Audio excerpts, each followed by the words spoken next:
네, 바른 신앙관 세우기, 바른 신앙관 세우기 종교개혁 5대 원리 8번째 시간이자 마지막 시간입니다. 오늘은 솔리데오 글로리아, 솔리데오 글로리아, 오직 하나님의 영광, 오직 하나님의 영광이라는 원리에 대해서 함께 살펴보도록 하겠습니다. 8주에 걸쳐서 처음 계획은 한 6주 정도 하는 거였는데 그런데 계획보다 약간 오버되어서 8주에 걸쳐서 종교개혁 5대 원리를 살펴보았습니다. 종교개혁 5대 원리를 살펴봄으로써 오늘날 기독교회 안에 여전히 침투되어 있는 미신적인 신앙, 비기독교적인 신앙이 어떤 것인지를 알아보고 바른 기독교 신앙, 참된 구원의 신앙이 무엇인지 함께 배워보았습니다.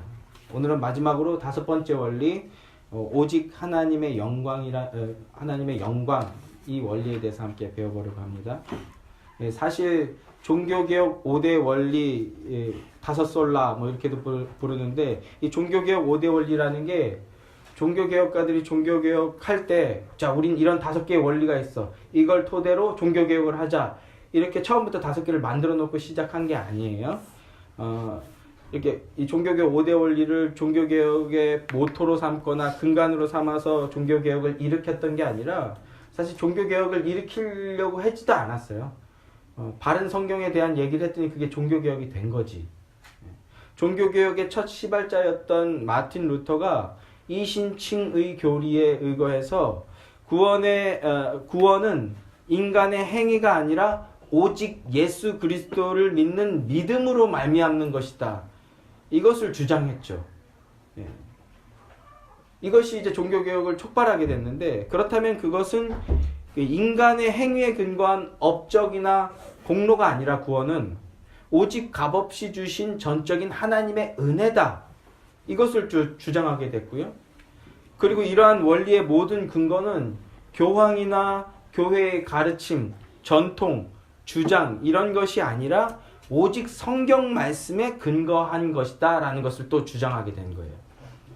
점진적으로 주장하고 가르치게 됨으로써 교회를 더욱 단단히 개혁하게 되고 회복시키게 되고 갱신시킬 수 있게 되었던 것입니다. 그리고 이러한 종교개혁의 가르침 속에서 후에 가장 마지막에 추가된 그 원리가 바로 오직 하나님의 영광이에요. 이게 좀 더 구체적으로 따지면 칼빈의 영향인데, 코람데오 사상에 대한 영향인데, 오직 하나님의 영광이라는 원리가 마지막에 이제 추가적으로 삽입되게 되죠. 그래서 후대 사람들이 이거를 이렇게 집대성에서 5솔라, 종교개혁 5대 원리라고 이제 명명하게 된 거예요. 그러니까 오직 믿음, 오직 은혜, 오직 그리스도, 오직 성경, 이 원리들이 사실 모두 하나님의 영광을 드러내는 게 목적이었던 거예요. 종교개혁 자체가 하나님의 영광을 드러내는 것이 목적이었어요. 인간을 드러내는 것이 아니라 예수 믿어드리는 나, 이렇게 번창한 교회, 이런 걸 드러내는 게 아니라 오직 하나님께 영광을 돌리기 위한 것이었다고요.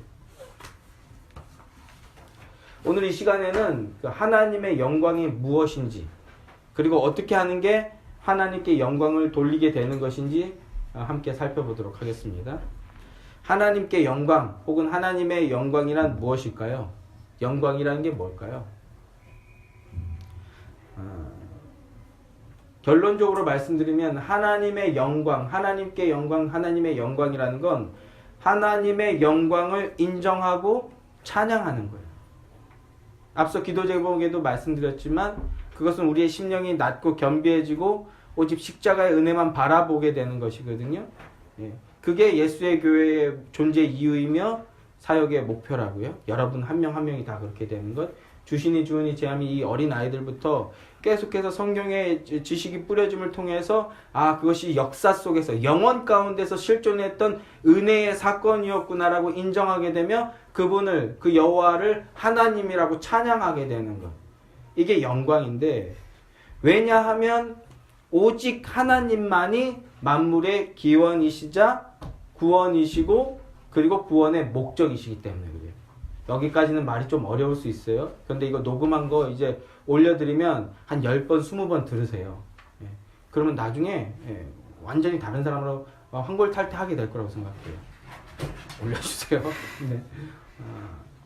이제 주신이 주은이가 학교에서 진화론을 배우고 있어요. 진화론적 사상도 주입되기 시작했고요. 그러니까 약간 가치관에 아직은 매우 낮은 단계지만 충돌하는 거예요. 그래서 이거는 학교에서는 이렇게 가르치던데 선생님은 이렇게 말하던데 이런 얘기를 하기 시작했어요. 그런데 뭐 오늘은 이제 그 얘기를 하면 이제 그 얘기만 또 끝도 없이 해야 되니까 그 얘기를 할 계제는 아니고요. 그리스도인은 진화해서 생겨난 존재가 아니라 오직 하나님만이 온 우주 만물의 기원이시고 구원의 기원이시고 그리고 구원의 목적이시다라는 것을 인정하고 고백하는 자들이라고요. 그리고 그걸 인정하고 고백하는 게 하나님의 영광이라고요. 영광. 이 말이 무슨 말이냐면 우리에게 조금이라도 영광스러운 점이 있다면 혹 있다면 그것은 우리 안에서 스스로 뿜어져 나온 것이 아니라 우리에게 임한 하나님의 영광이 잠깐 반사되어서 나오는 것이다 라는 뜻이에요.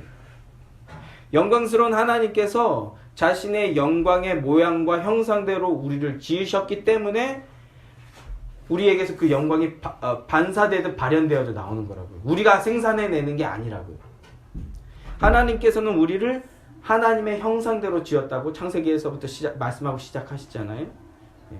그 하나님의 형상대로 지음받아서 그 하나님의 영광이 우리에게서 발현되어져 나오는 거예요. 인간이 어떤 훌륭한 행동이나 대단한 결과를 통해서 하나님께 영광을 돌리는 게 아니라 원래 하나님은 완전히 영광스러운 존재시라고요. 그걸 인정하는 것. 그걸 인정하는 게 영광입니다. 영광의 첫 시작. 그런데 기독교 역사를 보면 중간에서 이걸 가로챈 자들이 있어요. 가장 대표적인 것이 바로 중세 카톨릭의 사제주의였어요. 사제주의. 이 부분을 하은이도 잘 들어둬야 돼요. 잘 몰랐기 때문에 많은 사람들이 당하는 거예요. 오늘날도.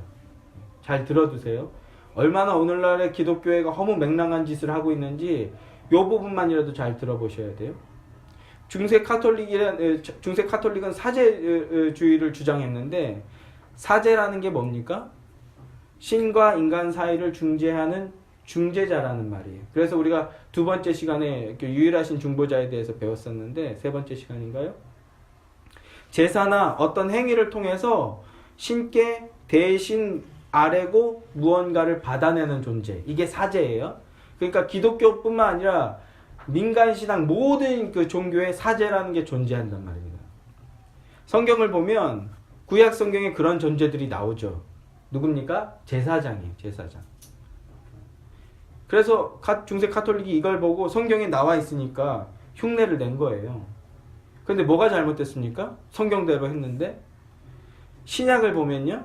히브리서 9장 12절, 10장 10절, 6장 20절 말씀에 의거해서 제가 정리하여 말씀드리면 단번에 자기 자신을 희생제물로 바치신 그리스도가 그분이 바로 진짜 제사장이라는 거예요.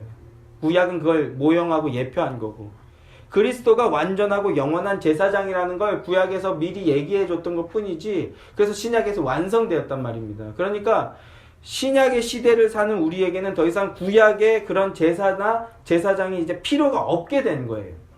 그래서 구약식 제사를 더 이상 안 드리게 된 겁니다. 당연히 구약식 제사장도 우리는 이제 필요 없게 된 거고요. 이게 바로 성경이 말하는 자유 중에 한 범주예요. 참된 자유. 무시로 우리가 제사장 되어 하나님께 나가게 된 거라고요. 그런데 중세교회 성도들은 성경을 잘 몰랐어요. 그럴 법한 게 라틴어로 성경이 되어 있으니까 읽지 못했죠. 어쨌든 구원은 성경과 함께 사람으로부터 나온다라는 교리를 가르쳤고 여기에 세뇌된 거예요. 세뇌된 거예요. 그래서 자연스럽게 교회에 있어서는 안 될 사제라는 존재가 자리를 잡고 직업화되고 고착화되어서 계급화되어 완전히 정착해버린 거예요. 교회 안에. 이게 어떤 시스템입니까? 간략하게 말씀드리면 교회에 평신도라는 무리가 있어요. 안직업 성도. 직업적으로 이걸 안 하는 성도를 평신도라고 해요. 평신도. 그리고 그 위에 부사제가 있어요. 이제 성직자로서 부사제. 그 위에 사제. 이제 일반 그 성직자면 고위 성직자들이 있죠. 이제 주교, 또 그 위에 대주교, 그리고 마지막에 최고 절정으로 누가 있습니까? 교황이 있어요. 교황. 이런 시스템으로 정착을 해버린 거예요. 그리고는 크게 성직자와 평신도로 나누어 버렸어요. 성직자가 무슨 말일까요? 무슨 의미일까요? 더 거룩한 삶을 살아야 할 책임이 있는 자로서 성직자라고 표현하면 오케이예요. 그런데 이 사람들은 그런 뜻으로 쓴 게 아니라 더 거룩한 사람, 그러니까 더 특별한 존재란 뜻이에요. 너희들은 평신도. 그래서 오늘날 이거를 더 낮춰서 뭐라고 얘기합니까? 병신도라고. 전도도 할 줄 모르고 뭐도 할 줄 모르고 헌금도 낼 줄 모르고 사역도 할 줄 모르고 이런 병신도들이 이런 말 하잖아요. 이제 하람이가 또 반응했어요. 이 단어에. 병신도. 그래도 막 기분 나빠하지도 않아요. 이렇게 얘기해도. 맞아, 난 전도도 안 하고 기도도 안 하고 뭣도 안 하고. 어디 감히 그 막말하냐고 화를 내도 모자를 판인데, 맞습니다. 저는 병신도입니다. 예, 이게 정책화되니까 정쟁함을 주는 거예요. 잘못된 겁니다, 여러분. 그런 거에 절대 눌리시면 안 돼요. 그건 하나님께 영광이 아니라 오히려 하나님을 모독하는 거예요. 예. 그런데 성직자라고 표현한 것은요, 우리는 더 거룩한 존재 자체가 거룩해. 그래서 더 특별한 지위를 누려야만 하는 존재. 너희들은 떨거지들. 이런 식의 그 구도가 형성이 되고, 그래서 위에 군림하면서 위세를 떠는 거예요. 교회 안에는 군림하고 위세를 떨 수 있는 존재는 아무도 없어요. 아무도 없어요. 오직 예수 그리스도밖에 없어요. 그 말인즉슨 예수 그리스도 나타나면 다 아닥하고 사라져야 돼요. 이거 누군가 위한. 예. 거기에다가 영적인 것과 세속적인 것을 나눠버렸어요. 영적인 것 뭐예요? 교회의 통제 아래에 있는 것. 교회 안에 있고 교회 아래에 있는 것, 이건 영적인 것. 반대로 안영적인 것, 세속적인 것. 교회와 교회의 통제 밖에 있는 것, 이건 세속적인 거라는 거예요. 교회 안에 있는 것은 영적이고 거룩한 것이고, 교회당 밖으로 나가면 더럽고 세속적인 거라는 거예요. 맞아요? 틀려요? 네, 틀려요. 네. 교회는 하나님 거고, 그럼 교회 밖은 안 하나님 거예요? 온 우주가 다 하나님 거라는가요? 그래서 제가 기도에 대해서 말씀드릴 때도 말씀드렸지만, 옛날에 대표기도, 장로님들이 대표기도 하실 때 이렇게 기도하시는 분들이 계셨어요. 6일 동안 죄악된 세상 가운데 살다가 오늘 거룩한 존전에 오게 하시니 감사합니다. 뭘 얘기하려고 하는지는 알겠지만 틀렸어요. 6일 동안 그 세상이 더럽긴 하지만 거기도 하나님 계신 곳이에요. 이렇게 이원화 시켜버린다고요. 그래서 교회당에 오래 있는 나는 원래도 특별한데 더 거룩한 존재. 그리고 교회당 밖에서 사는 너희들은 더러울 수밖에 없는 존재. 이런 위화감과 정죄감을 조성하는 거라고요. 잘못된 거라고요. 세속적이고 더러운 너희들은 계속 회개만 해야 되는 존재라는 거예요. 하나님 앞에 서면 우리는 회개해야 되는 존재들이 맞지만, 이런 이분법적인 사고에 의한, 흑백 논리에 의한 사고에 의한 회개는 하나님을 원하는 회개가 아니에요. 하나님께서 원하시는 회개가. 하나님이 아버지인데. 종교개혁이란 중세교회의 이런 잘못된 오류를 바로잡는 사건이었어요. 그래서 종교개혁가 루터는요, 이런 것을 주장했어요. 만인 제사장론, 만인 사제론이라는 걸 주장했어요.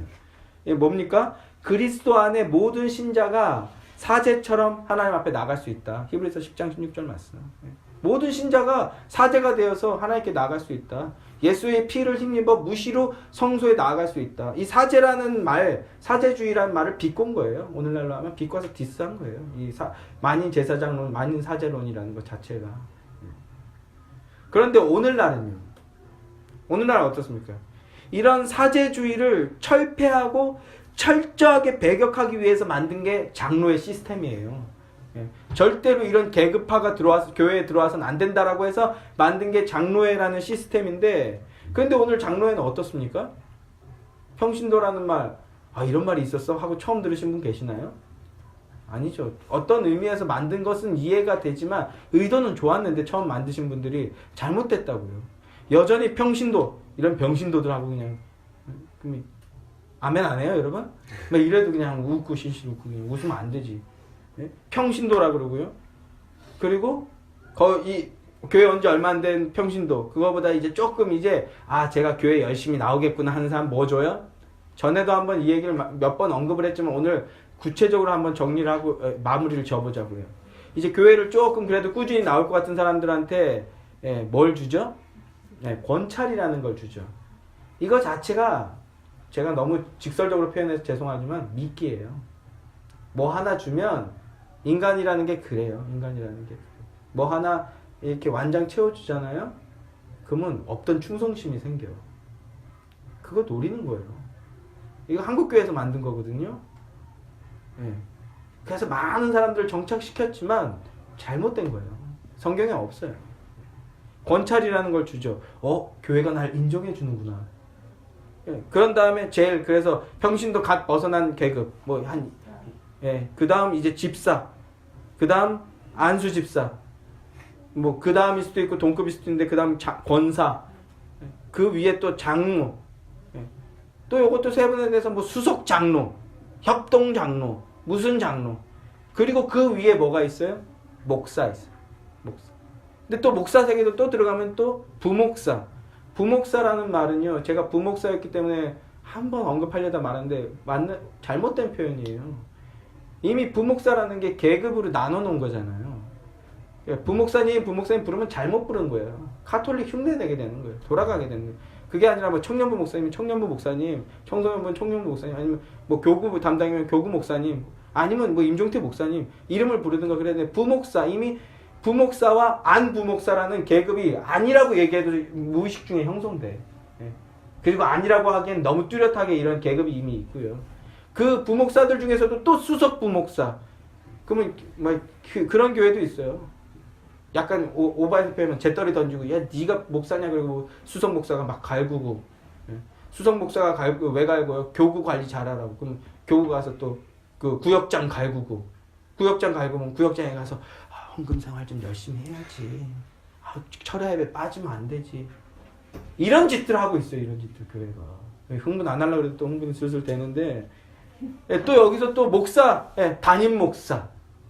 담임 목사는 교회 질서를 위해서 교회를 통일성을 가지고 관리하라고 준 것이 담임 목사지 당회장이라고 더 높은 직책이 아니에요. 여러분 직급이 아니에요. 관리를 총괄하는 거예요. 그래서 존 메가더 목사님 같은 경우에는 그 교회 담임 목사가 아니야. 개혁주의 진영의 굉장히 유명한 목사님이신데 나는 담임 목사 시키면 그 교회 안 갈 거다. 난 설교만 시켜라. 난 신방하고 이런 거에 에너지 뺏길 시간에 설교에 더 집중하겠다. 그래갖고 최고 권위를 가지고 있는 그 교회에서 최고 권위를 가지고 있는 목사이지만 담임 목사가 아니에요. 그러면 그 아래예요? 우리는 그런 식으로 생각한다고요. 아니에요. 담임 목사 최고 대빵. 근데 또 그 위에 뭐 있어요? 이런 걸 철폐하고자 종교개혁가들이 목숨 걸고 만든 게 노회인데 노회장, 시찰회장, 또 노회끼리 또 연합해갖고 총회장, 또 총회들끼리 모여서 총대, 그 전 세계 총재 이런 짓들을 하고 있어요. 이런 짓들.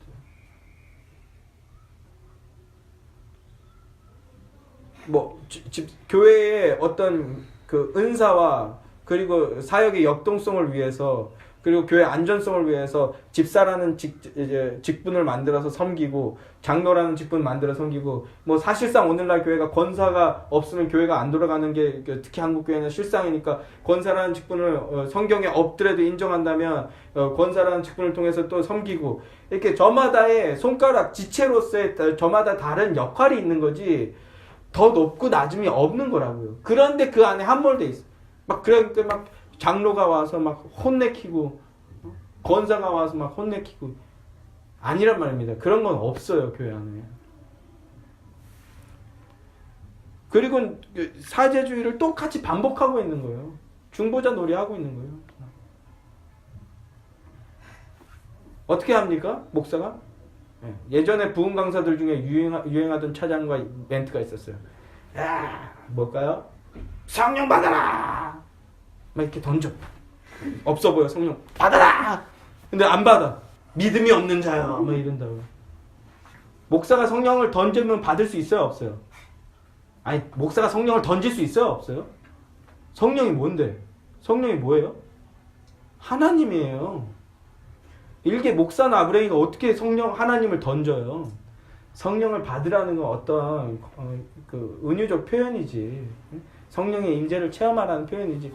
이런 기본적인 성경의 이해도 없으니까 성령 받아라 막 야구공 옛날에 던지고 막 이러고 분위기에 막 2시간 찬양한 다음에 이렇게 해보세요. 그러면 막 몸 부르르 떨지. 조금 더 이게 예민한 사람들 막 몸 부르르 떨어요, 진짜로. 그러면 내가 진짜로 성령 받았는데 경기 들린 거야, 그거는. 성령이 만약에 임하면 절대 그러지 않아요. 성령이 임하면 어떻게 돼요? 굉장히 유니크해져. 스마트해지구나. 아, 안녕하십니까. 이렇게 똑똑해져요, 사람이. 순리적이어지고요. 진실돼져요, 성령이 임하면. 그건 나중에 또 우리가 자세히 배우겠지만 성령 받으면 이러고 막 불을 떨고 막 이러고 이러지 않아. 만약에 길거리에서 누가 막 이러고 돌아다녀봐요. 그럼 어떻게 할래요? 어? 발전이 돌아가. 저 저래 돌아가야 되는데 교회당 안에서 그러고 있으면요. 와, 저 사람은 성령 받았나 봐. 아니에요. 물 한 모금 먹이고 진정시켜줘야 돼. 너무 하지 마. 너 지금 흥분했거든. 좀 차분해지자. 깊게 기도하는 거랑 전혀 다른 거예요. 이걸 이제 신사도 운동이라고 하는데 막 흥분적 발작을 일으키는 걸 성령 받음이라고 착각하시면 안 돼요. 너무 열받아. 그런데 다 얘기하지 않을게요. 그건 성령 받은 게 아니에요. 다시 한번 얘기하는데 극도로 흥분시키면 사람이 그리고 갑자기 외부적 터치가 일어나면 사람이 이상한 행동을 할 수 있어요. 특히 마음이 약한 사람들, 기가 약한 사람, 허한 사람들. 그걸 성령 받았다라고 오해하시면 안 돼요. 이렇게 해서 팍 자빠지는 거, 그건 성령 받은 거예요, 아니에요? 아니라고요.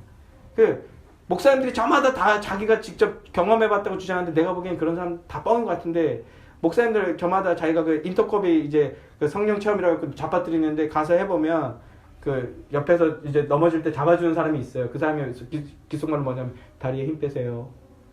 성령 받기 전에 이제 목사가 이게 안수하기 전에 다리에 힘 빼세요. 왜? 잡아뜨려야 되니까. 이게 뭡니까? 그래서 다리에 힘 주면 막 팍 찌르고 막. 그런 건 성령 받는 게 아니에요, 여러분. 또 목사가 안수해서 성령의 임재를 체험시킬 수 있습니까, 없습니까? 목사가 안수를 했는데 성령이 임재하면 성령님께서 그때 임재한 거지 목사가 안수해서 임재한 게 아니에요, 여러분. 제가 다짜고짜 수현이 머리에 얹고 안수한다고 해서 성령이 임재하지 않아요. 제 손에 있는 게 아니에요.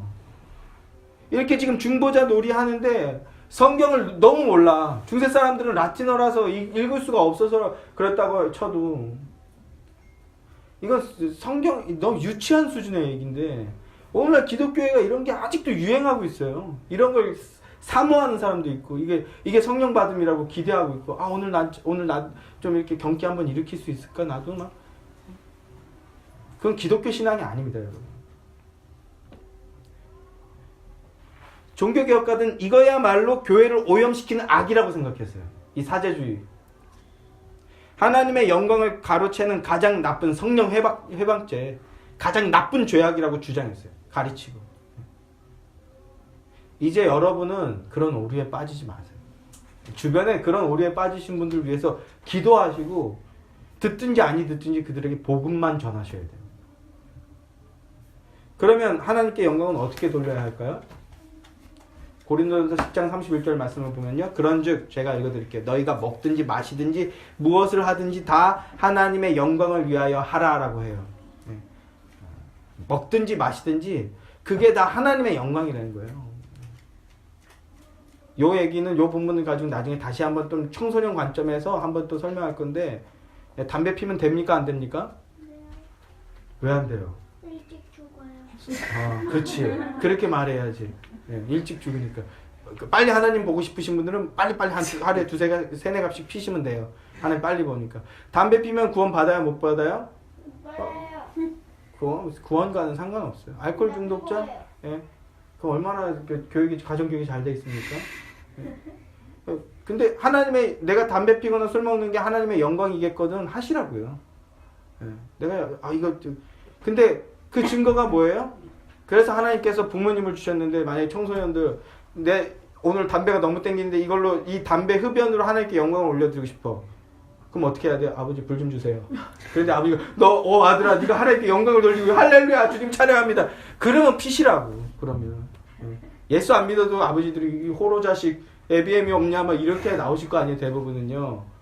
그러면 이건 하나님께 영광이 안 되는구나라고 이렇게 하는 거예요. 이렇게 순리적으로. 예? 막 성경 이상하게 막 단어 가지고 곡해하는 게 아니라. 예, 근데 간혹가다 그런 집이 있어요. 아이한테 불 붙여주는 집이 있어요. 5살 애한테 불 붙여주는 집이 있어요. 중국에 보면 그런 애들 나오잖아요. 5살짜리가 벌써 하루에 2갑 피는 애들. 뭐예요? 망가진 거야. 어딘가 망가진 거야. 집에 보면 아들내미 방에다가 이거 고등학생인데 재떨이 넣어주는 집이 있어요. 어떻게 흠모할 만합니까? 집에 참 자녀의 인권을 인정해 막 이렇게 소망이 생겨요. 이 집이 뭐가 망가졌구나. 펴도 이 다음에 자기가 이 어른이 돼서 자기의 어떤 기호에 따라서 피게끔 모르는 채 해주는 거 정도지. 재떨이 넣어주면서 이 집이 뭐가 망가졌구나. 이 집에 복음이 필요하구나. 이렇게 생각하셔야 돼요. 요 얘기는 다음에 한번 제대로 한번 살펴봅시다. 그런즉 너희는 먹든지 마시든지 뭐하라? 다 하나님의 영광을 위해서 하라. 성직자만 영광을 돌릴 수 있는 게 아니에요. 그래서 막 집안에 신부 나오거나 목수 나오면 이 집에 영광이 임했다 이렇게 생각하시면 안 돼요. 교회당에 와야만 영광을 돌리는 것도 아니라고요. 구원받은 성도라면 그는 이제 하나님 거예요. 오늘 본문도 너희는 너희 자신의 것이 아니다. 값주고 산 하나님 거다. 이렇게 말씀하고 있잖아요. 하나님의 영광을 본떠 만들어진 하나님의 형상인 우리가 하나님의 영광을 위해서 우리가 사는 삶, 그거 자체가 하나님께 영광이라는 거예요. 여러분이 가진 직업이 목사가 되는 것만 하나님께 영광이 아니라 어떤 직업을 해도 이게 천대하는 게 하대하는 게 아니라 경비원을 하더라도 오늘날 가장 그래도 은퇴하고 나서 한직처럼 여기는 게 경비니까 제가 경비원들을 막 천박하다고 얘기하는 게 아닙니다. 경비를 하더라도 동네 슈퍼를 하더라도 그 직업을 가지고 하나님께 영광된 삶을 살아라. 어떤 특정 직업만이 영광이 아니라 이걸 종교개혁가들이 일깨워 주려고 애썼던 거라고요. 무슨 직업을 해도. 게이머를 해도 막 그냥 팀킬 마구잡이로 하고 이런 게임 하지 말고 게임을 해도 내 동료 살려주고 말이야. 그래서 우리 수련회 가면 꼭 다방구를 할 거예요, 여러분. 내가 대장이 돼서 죄악 마귀에게 끌려가는 내 동료들을 막 전봇대에서 살려달라고 하는 걸 내가 순교하는 마음으로 달려가서 다방구 해갖고 해방시키는 이런 놀이를 해야 된다고요. 우리는 살려주는 놀이를 해야지. 이렇게 같이 막 하다가 아이템 마음에 든다고 이런 거 하면 안 돼. 게임에도 배틀그라운드 하지 말라고 그러니까 팀킬 할 거면 하지 말고 이제. 근데 안 한다니까 얼마나 할렐루야예요. 피파 같은 게임을 해야지. 내 동료에게 패스를 해서 네가 골을 넣을 수 있게 만들어주고 함께 기뻐하고 막 눈물 흘리고 막 할렐루야 막 여기다가 십자가 탁 해서 보여주고 막 이런 놀이를 해야지. 놀이를 해도 이제. 자. 왜 이럴까요? 자, 다시 또 하나님의 형상이니까 어떤 직업, 어떤 삶을 살아도 다 영광을 위해서 사는 삶을 사는 거예요. 네? 이사야서 43장 7절 말씀에 보면 이런 말씀이 있어요. 내 이름으로 불려지는 모든 자, 곧 내가 내 영광을 위하여 창조한 자를 오게 하라. 그를 내가 지었고 그를 내가 만들었다. 이렇게 말씀해요. 이게 무슨 뜻이냐면 영광이란 무엇이냐 하면 그리고 언제 영광이 나타나는가 하면 만들고 이름을 주는 자의 속성, 내용, 마음, 뜻 이런 것들을 나타내는 삶을 살 때 피조물, 이름을 받은 자에게서 피조물인 이름을 받은 자에게서 그런 것들이 드러나게 될 때 그게 바로 영광이라는 거예요. 말이 어려운데 무슨 뜻이냐면 제가 주신이 주은이 제함이 이렇게 이름을 졌어요. 주신이 주은이는 전에교회 원래 목사님께서 주님 주신 주님 은혜라고 이렇게 이름을 지어줬는데 너무 마음에 들었어요. 그래서 주신 주은이라는 이름을 라고 지었는데 근데 제가 거기다가 한자 의미를 좀 더 추가했어요. 주신이 같은 경우에는 두루주의 믿을 신자, 그 다음에 주은이는 적실주, 단비주의 은혜 은자. 그러니까 직업으로는 뭘 상상했냐 하면 한비아가 직업이 뭐죠? 긴급구호단체. 그런 거. 그런 어려운 사람들이 있는 곳에 가서 두루두루 그 넓은 곳으로 가서 어려운 이들이 있다면 두루 넓은 곳으로 가서 그곳에 믿음을 전하는 삶을 살아라. 은혜를 적셔주는 삶을 살아라. 은혜로 적셔주는 삶을 살아라. 이게 제가 주신이 주은이 이름에 제가 의미를 부여한 의미라고요. 나중에 이 아이들이 커서 그렇게 자기 자신 잘 먹고 잘 사는 직업이 아니라 어려운 이웃을 도와주는 직업을 삼고 일을 직업으로 삼고 그들을 위해서 조금 혹은 힘들지라도 부모 마음이 어려운 일이 있으면 좋지는 않겠지만 혹 힘든 일이 있을지라도 그 안에서 믿음으로 살고 어려운 이웃들을 위해 사는 삶을 산다면 그건 제게 너무 영광이라는 거죠. 하나님은 인애와 공의와 의의 하나님이에요. 여러분이 그러니까 인애를 실천하는 삶, 어려운 이유, 선한 사마리아인처럼 예수님을 따라 선한 사마리아인 같은 사는 삶을 살고 공의를 실천하는 삶, 의를 드러내는 삶을 산다면 그게 하나님께 영광이라고요. 어떤 직업군에 있든지. 그게 영광이라고요. 하나님의 임재 가운데서 하나님의 뜻대로 사는 것.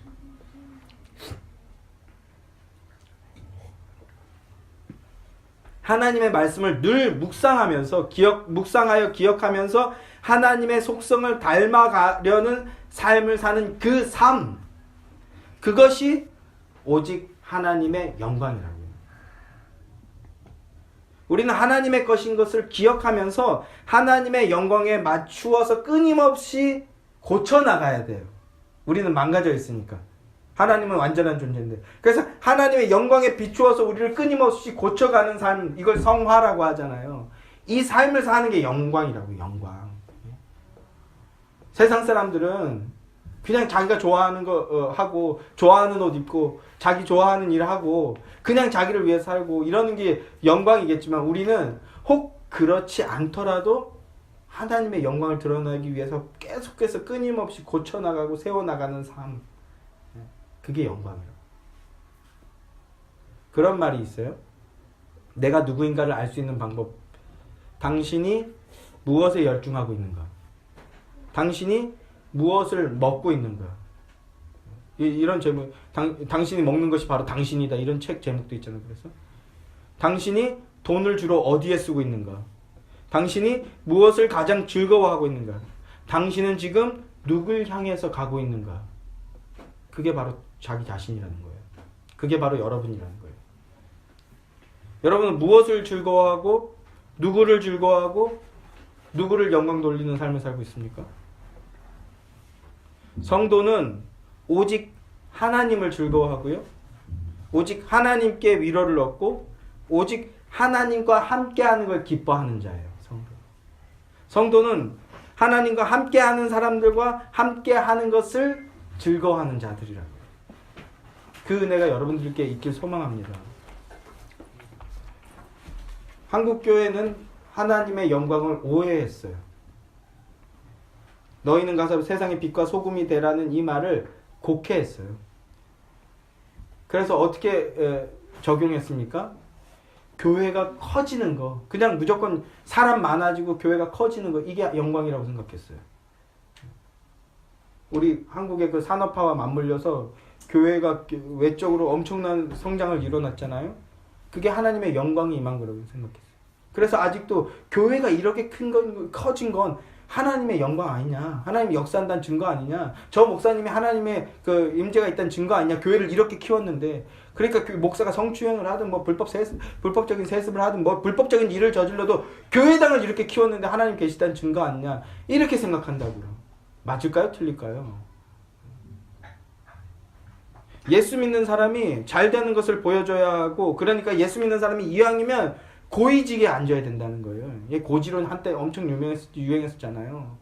그냥 떨거진 안 돼. 이왕이면 공부해서 인서울이 이왕이면 스카이 가야 되고, 예수 믿는 사람이니까 스카이 가서도 이왕이면 큰 CEO 하고, 법관 하는데 그냥 법관도 안 돼. 대법관 같은 게 돼서 하나님께 영광 올려드려라. 얼마나 멋있는 말입니까? 그런데 그렇게 될 수 있는 사람이 몇이나 있어요. 그거 안 하면 그러면 영광이 안 되는 겁니까? 세상 사람처럼 성공한 사람, 세상 사람처럼 업적에만 관심이 가졌어요. 교회가.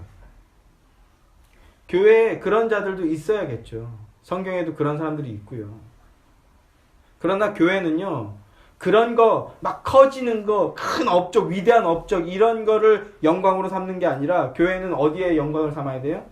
작은 자, 연약한 자, 소외된 자, 낙심한 자, 실패한 자, 그들에게 주목하고 그들과 함께 어울리는 걸 영광으로 삼아야죠. 그들에게 참 생명의 복음을 전하고 그리고 하나님의 형상으로 살 수 있도록 도와주는 것. 이게 교회가 누리는 영광이라고요. 이 한국은요, 물질 만능주의, 성공주의가 극에 달아서 이제 극단적인 폐해들이 나타나고 있죠. 이번 주에 가장 핫한 인물 누굽니까? 제가 어제 설교 준비하다가 중간중간에 이제 영상, 피곤하면 영상을 좀 봤는데, 그 양진호라는 사람의 영상을 봤어요. 너무 잘 안 그러는데 영상 보면서 분노를 느끼지 않는데 너무 분노가 치밀더라고요, 진짜로. 왜요? 그 피해자의 자리에 제가 있을 수도 있다라는 생각이 드니까. 그리고 그 피해자들이 아무리 소리쳐도 공권력은 가동되지 않는다는 모습을 보니까 분노가 치밀더라고요. 그 사람 이미 한번 전력이 있어서 구속됐었는데, 근데 내가 로봇 만들겠다, 신기술 하겠다, 이걸로 약간 까방권이라 그러죠. 뭔가 용서받는 분위기.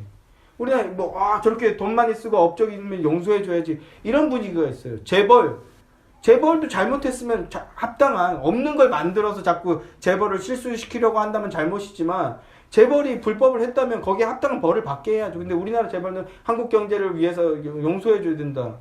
이게 철저하게 성공주의, 물질 만능주의에서 나오는 잘못된 모습 아닙니까? 양진호, 이명희, 한진그룹 이명희. 사람으로 보지 않죠. 이미 물질의 노예가 됐기 때문이에요. 근데 이 양진호라는 사람, 이 사람이 기자들은 엄청 무서워한다면서요? 그 여자 기자가 막 몇 시간 동안 그 앞에서 있는데, 저러다 위험하면 어떡하지, 해코지 당하면 어떡하지 했는데, 기자들만 보면 벌벌 떤다면서요. 마귀에게 종로를 타는 사람의 모습이죠. 죄악을 근거로 해서 사는 사람의 모습이죠. 그리고 자기 밑이라고 생각하면 철저하게 짓밟아버리는 사람.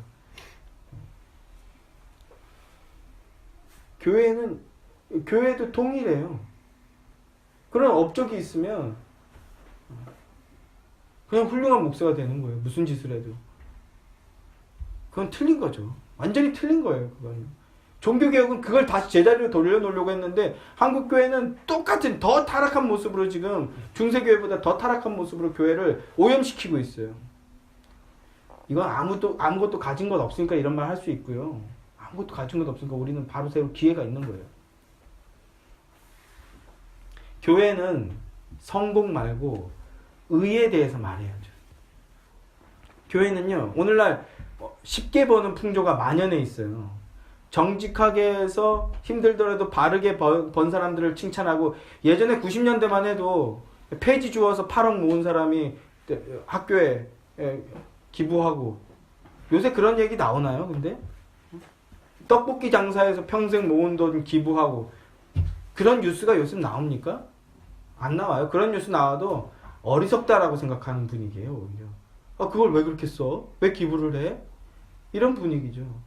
오히려 쉽게 벌고 정직하게 벌기보다는 쉽게 버는 거, 약간의 불법이 있더라도 쉽게 벌면 오히려 자랑하고, 그리고 그걸로 막 벤틀리 같은 거 타고 다니면 영광스럽게 생각하고, 람보르기니 같은 거 타고 다니고, 그러면 무르시엘라 이거 타고 다니면 성공했다고 생각하고. 전부 다 보세요. 우리나라에 그런 거 탈 수 있는 사람이 몇 명이나 있어요. 다들 불법 사이트 같은 거 해가지고 돈 벌어가지고 그런 거 타고 다니고. 그런데 부러워하잖아요. 부럽죠? 저도 한번 타보고 싶긴 해요. 무르시엘라. 웃자고 한 소리인데 또 다들 아무도 안 웃겨주시고. 옛말에도 개같이 벌어서 정승같이 쓰자고 하는데, 기독교인들은 어떻게 말해야 돼요? 정승같이 벌어서 정승같이 쓰자고 얘기해야 된다고요. 여기 계신 청년들, 청소년들 잘 들으세요. 쉽게 벌 생각하지 마세요. 쉽게 버는 거 자랑 아니에요. 쉽게 200만 원, 300만 원, 쉽게 400, 500 버는 사람들, 문제가 있는 거예요. 전단지 같은 거 보면 예, 뭐 묻지도 않고 뭐 학년 학번 이런 거 하나도 안 물어보는데 월 450 제공해 준대. 그게 정상적인 거겠어요? 잘못된 거라고요. 쉽게 벌려고 생각하지 마세요. 인터넷에도 페이스북에서도 그런 글이 있더라고요. 어떤 분이 이제 이런 유의 글을 썼어요. 교회가 이렇게 오염되는 건 성도들과 부목사들 탓이다. 목사들이 담임 목사라고 그렇게 횡포를 저지르고 있는데 아무도 바른 소리 안 하니까.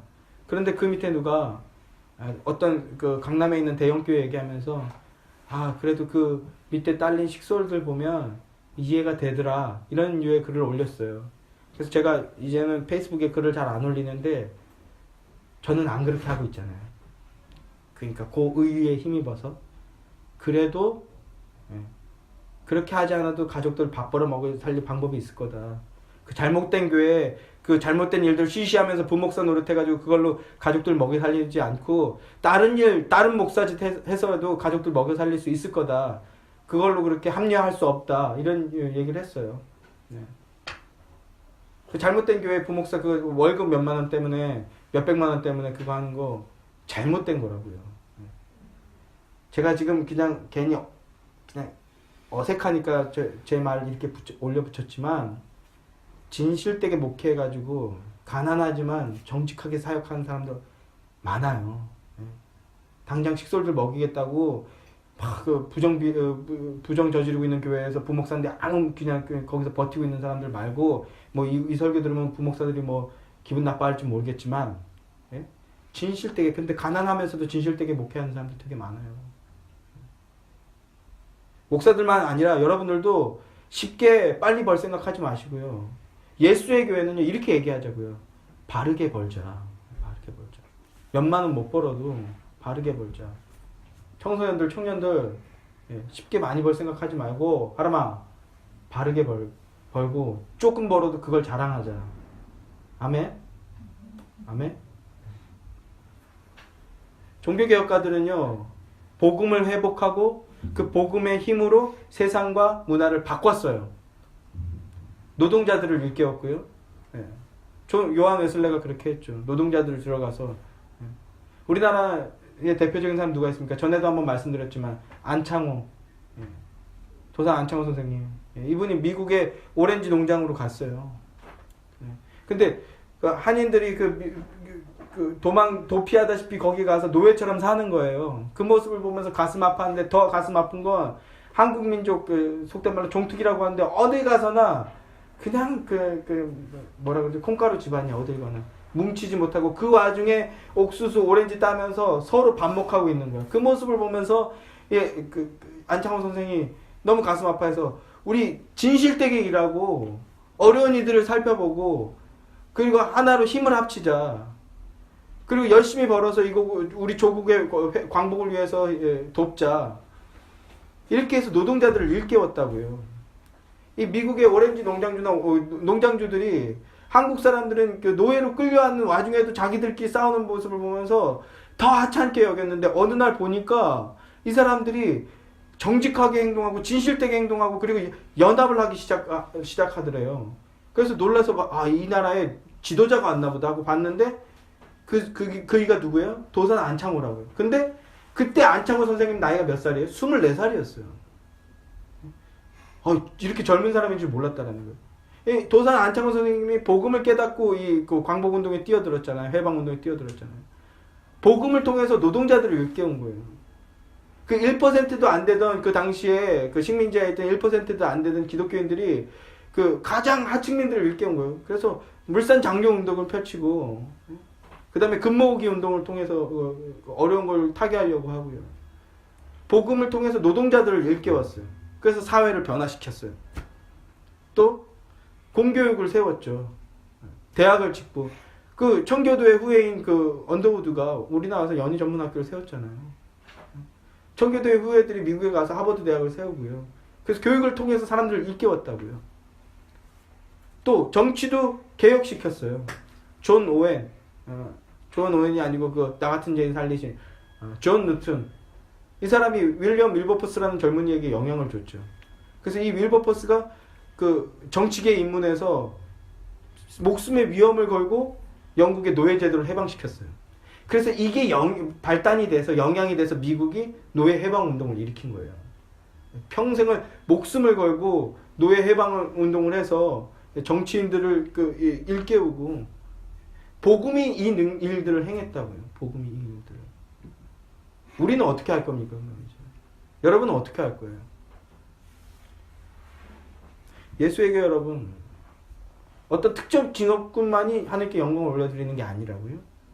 여러분의 삶, 여러분의 인격, 그리고 여러분의 가정, 그리고 여러분들이 이제 직업으로 삼을 그 소명, 그 자리가 바로 하나님의 영광이라고요. 그러니까 직업에 귀천이 없대지만 포주가 될 수는 없잖아요. 막 이상한 짓 할 수는 없잖아요. 직업을 삼아도 정직한 직업을 삼아야죠. 하나님께 영광 올려드려야 되니까.